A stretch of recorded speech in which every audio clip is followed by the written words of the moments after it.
जो है 7 फरवरी से ही शुरू हो जाएगा। 7 फरवरी को शोभा यात्रा, कलश यात्रा, ढोल नगाड़े बाजे के साथ शोभा यात्रा निकाल हजारों की संख्या में माताएं कलश उठाती हैं।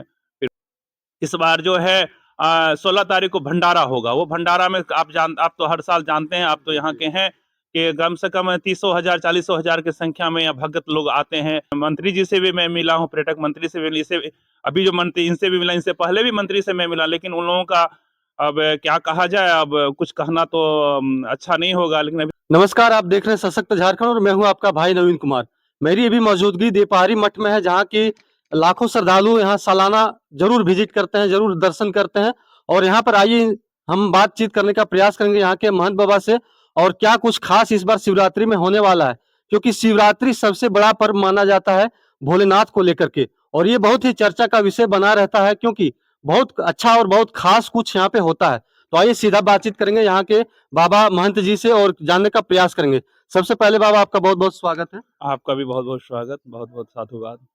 जैसे कि यहाँ का जो शिवरात्रि होता है बाबा, वो कहीं ना कहीं बहुत ज्यादा प्रसिद्ध है और कई जगहों से लोग यहाँ पे दर्शन करने के लिए भी आते हैं।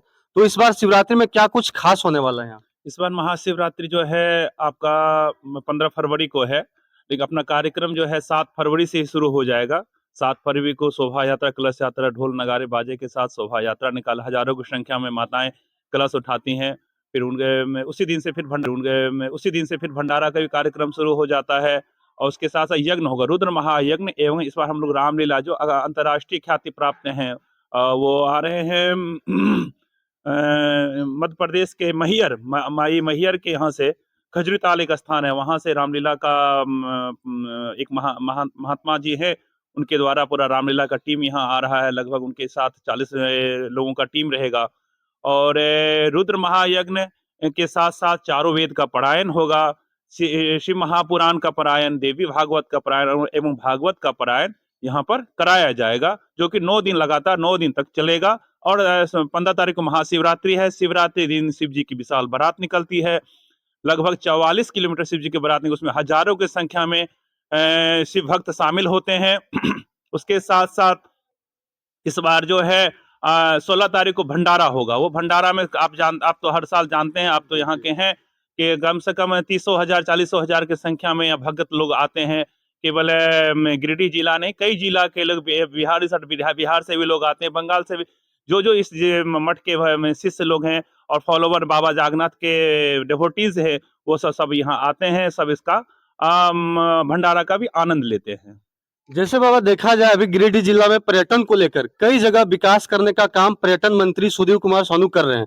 तो जिस प्रकार से यहाँ भी देखा जाए कि अगर एक साल का हम लोग डाटा देखें तो लाखों लाखों श्रद्धालु यहाँ पे आते हैं और दर्शन करते हैं। तो किस प्रकार से यहाँ कुछ मांग है आपका, या फिर क्या चीज हो जाना चाहिए जिससे कि ये पर्यटक क्षेत्र में एक अपना दबदबा बना सके? बेसिकली पर्यटक के लिए मैंने काफी वर्षों से मैं प्रयास कर रहा हूँ, जबकि झारखंड का ये बी ग्रुप का इसको दर्जा मिला हुआ है, जो कि बी एक ग्रुप वो होता है जहाँ पर अंतर्राष्ट्रीय पर्यटक आते हैं, बी ग्रुप वो होता है जहाँ पर देशभक्त पर्यटक आते हैं। इसको बी ग्रुप दर्जा मिला हो, लेकिन इसके बावजूद भी अभी तक हमने बहुत प्रयास किया पर्यटक विभाग से, लेकिन किन्हीं का कोई ध्यान अभी तक हुआ ही नहीं है। मैं मंत्री जी से भी मैं मिला हूँ, पर्यटक मंत्री से भी, इसे अभी जो मंत्री इनसे भी मिला, इनसे पहले भी मंत्री से मैं मिला, लेकिन उन लोगों का अब क्या कहा जाए, अब कुछ कहना तो अच्छा नहीं होगा, लेकिन अभी तक उन लोगों का ध्यान नहीं हो। बहुत कुछ आवश्यकता है, जैसे बहुत दूर दूर से यात्री, अपने यात्री के रहने की व्यवस्था नहीं है ना। यहाँ सोलर आप देख सकते नहीं, कहीं सोलर सिस्टम है ना, स्ट्रीट लाइट है, कुछ भी ऐसी रात बिरात लाइट ना रही है तो भूत बंगला हो जाता है। अंधेरा में बहुत समस्या, शादी विवाह हजारों संख्या में लोग यहाँ आते हैं, लेकिन उनकी कोई व्यवस्था ही नहीं, सरकार का ध्यान ही नहीं है। अब मैं तो सरकार से चाहूंगा कि थोड़ा सा उनका भी पहाड़ी पे पर्यटक स्थल है, और पर्यटक स्थल का होने के कारण इस पे आपका ध्यान आकृष्ट हो, इसके लिए हम सरकार से हमारा मनोभाव है, अब हमारा उनसे प्रार्थना है, ध्यान वो दे कम से कम। तो यहाँ के बाबा का साफ साफ कहना है कि इस क्षेत्र को भी पर्यटक स्थल में दबदबा बनाया जा सकता है, लेकिन इसके लिए जो जरूरी मानक सूची या फिर मानक जो भी चीजें हैं यहाँ पे उपलब्ध कराना चाहिए, और कहीं ना कहीं ये पर्यटक क्षेत्र में अपना एक अलग पहचान बना सकती है। और साथ ही साथ बाबा ने बताया कि किस प्रकार से इस बार शिवरात्रि में कुछ खास होने वाला और बहुत विशेष कुछ होने वाला है।